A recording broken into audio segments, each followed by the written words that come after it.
Corona महामारी के दिनों में आम लोगों की सुविधा के लिए रानी डांगा नेताजी मिनी मार्केट को रानी डांगा कलाराम हाई स्कूल मैदान में स्थानांतरित कर दिया गया था। इसके बाद ही कोरोना महामारी बीत जाने के बाद भी बाजार चल रहा था। इसके बाद भी Netaji mini market traders association ने हाई कोर्ट में शिकायत दर्ज कराकर बाजार को वहां से हटाने के लिए कानूनी कार्यवाही की है। बता दें कि उच्च न्यायालय के निर्देशानुसार 3 सितंबर उनका आखिरी दिन था, पर उस दिन भी बाजार वहीं बैठा हुआ था। चूंकि उस दिन बाजार को स्थानांतरित करने के लिए कोई प्रशासन नहीं था, बाजार को हटाने को लेकर दो व्यापारी समूह के बीच ही लड़ाई छिड़ गई। Netaji mini market business association और कालाराम नया बाजार समिति थे। बता दें कि अंतिम समय में पत्रकारों को देख व्यापारियों से धीरे धीरे अपनी दुकानें बंद कर दी थी।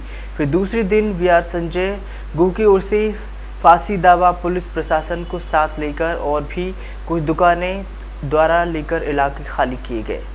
बताइए। मैं राजेंद्र गुप्ता हूँ, वैदिक विद्या प्रतिष्ठान का अध्यक्ष प्रेसिडेंट। वहाँ पे दिखाई दे कि साफ कि मार्केट खाली होना चाहिए। जितना भी स्कूल्स या सामने में और उन लोग का जो वैदिक विद्या प्रतिष्ठान जो है उन लोग का सामने से भी या फिर साइड से जो प्रधानमंत्री सड़क योजना का जो रास्ता गया है या एसएसबी या स्कूल भी कुछ भी वो टोटल एरिया खाली होना चाहिए। तो एक बार फिलहाल चलिए आगे बढ़ के तो जो पार्टनर्स है इनके साथ एक बार बात कर लेते हैं। और कितना टोटल ज़मीन है, टोटल एरिया है? 21 बीघा। और आप लोग कितने मेंबर हैं वहाँ? कितने मेंबर हैं इसमें? मेंबर तो अभी बहुत हैं, हम लोग तो 25-30 आदमी तो अभी एक्टिव हैं इसमें वर्तमान में। 30 हाँ, लगभग 30-35 अभी एक्टिव है। और बाकी मेंबर्स कितना? बाकी मेंबर अभी होंगे कम से कम भी 200 मेंबर हो रहे हैं। 200 प्लस। केस वगैरह किया जब इन लोग अच्छी तरह से बोले कि हटने के लिए, तब तक नहीं हटे। फिर भी देखा जा रहा है कि उन लोग ज़बरदस्ती करके या फिर किसी जो शासक दल है उन लोग का नाम लेके और भी कुछ लेके यहाँ पे इन लोग एक बवाल टाइप का कुछ खड़ा कर रहा है या हटने का इन लोग के पास ऑलरेडी दे चुका है।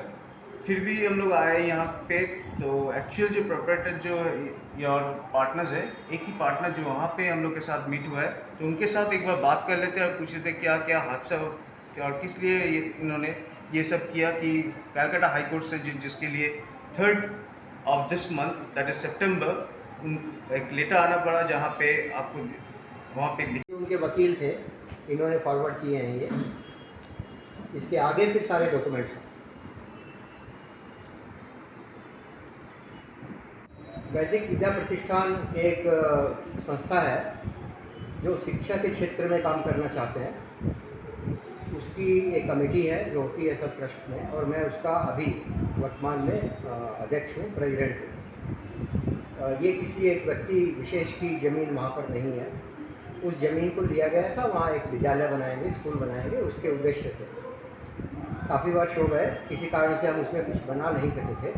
अब लेकिन उसमें हमने निश्चय किया है, परिस्थितियाँ अनुकूल हैं, तो उसमें वो हम बनाने जा रहे हैं। अच्छा, आप लोग ये कितने साल से केस लड़ रहे हैं उस ज़मीन के लिए?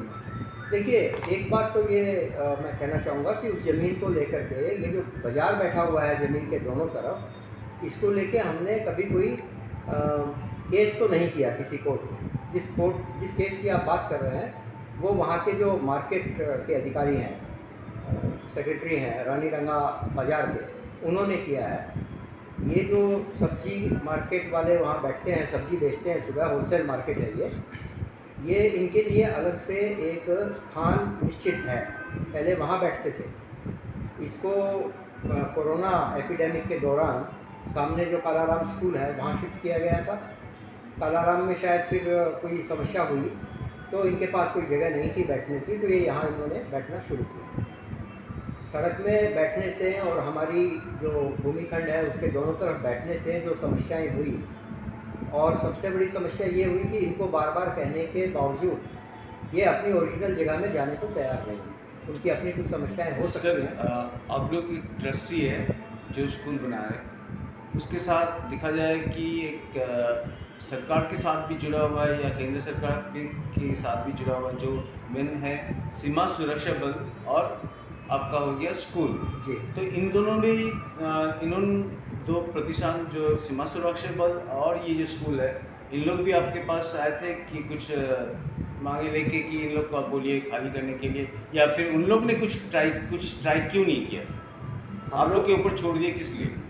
नहीं, हमारे ऊपर अकेले के ऊपर छोड़ा ऐसा नहीं है, लेकिन एसएसबी अगल बगल के जो स्कूल हैं उनसे और हमारी अपनी बातचीत होती रहती है उनके पदाधिकारियों से, और सभी इस बात को लेकर परेशान हैं कि सुबह 5 बजे से लेके 10 बजे तक वो रास्ता पूरा जाम रहता है और हम भी जाते हैं अपने। लेकिन उन लोग का कहना है कि हम लोग सवेरे 6 बजे आते हैं और फिर सवेरे हम लोग 4 घंटा अपना दुकानदारी करके 10 बजे तक हम लोग चल जाते हैं यहाँ से। बिल्कुल। तो यहाँ तो 10 बजे के बाद ही स्कूल खोलते हैं, तो इसके विषय में क्या कहना है?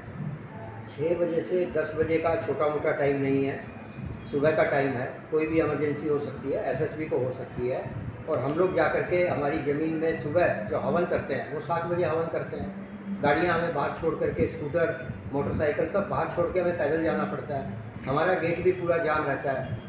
दूसरी बड़ी समस्या जो है कि सब्जी मार्केट जहाँ बैठेगा वहाँ कचरा बहुत होगा, गार्बेज बहुत ज़्यादा जनरेट पैदा होगा।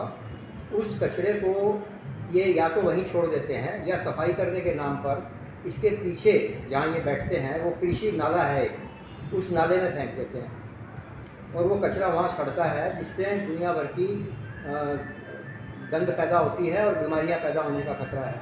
अच्छा, कोलकाता हाई कोर्ट आपका 3 तारीख को वो बाज़ार खाली करने का आदेश दिए थे, तो आप लोग 3 तारीख के बाद जब हुआ गए तो क्या देखे वहाँ की परिस्थिति?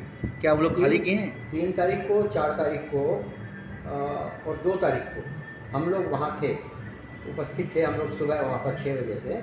सर, इन बिटवीन एक क्वेश्चन करूँगा आपको, क्या आपको लगता है कि हम लोग मीडिया जाने के बाद कुछ असर हुआ आप लोग पे? मीडिया का तो बहुत स्ट्रॉन्ग रोल रहता है इन सब चीज़ों में। नहीं, जो मीडिया हम लोग गया जब पहली आप बार लोग गया- 4 तारीख का क्या पोजीशन देखें 3 तारीख के बाद का, जब हाई कोर्ट का वो ऑर्डर नहीं माने वो लोग? तब देखिए, पुलिस आई थी, वीडियो साहब भी आए थे, उन्होंने उन सबको समझाने का प्रयास किया कि आप लोग यहाँ से हट जाइए, हाई कोर्ट का ऑर्डर है, लेकिन कोई ख़ास असर हुआ नहीं उन पर। वो अभी भी यथावत वहाँ पर अपना कारोबार चला रहे हैं, केवल हमारे गेट के सामने से थोड़ा सा वो हटे हैं, लेकिन वहाँ पर जो टेम्परेरी स्ट्रक्चर बनाए गए थे हमारे सामने वो अभी भी हैं, तो वह कभी भी वो फिर वापस शुरू करेंगे, ऐसा हमें लगता है। अच्छा, तो 4 तारीख को आप लोग को बीडीओ साहब या जो आप जो बोल रहे जैसे लोकल थाना या पुलिस गए थे, तो वो लोग आप लोग को क्या आश्वासन दिए हैं इस विषय में? उनका स्पष्ट रूप से कोई हमारे पास ऐसा कुछ बयान नहीं है, लेकिन हमने जो सुना और वहाँ पर जिस प्रकार की कार्रवाई हुई उससे हमारी ये समझ में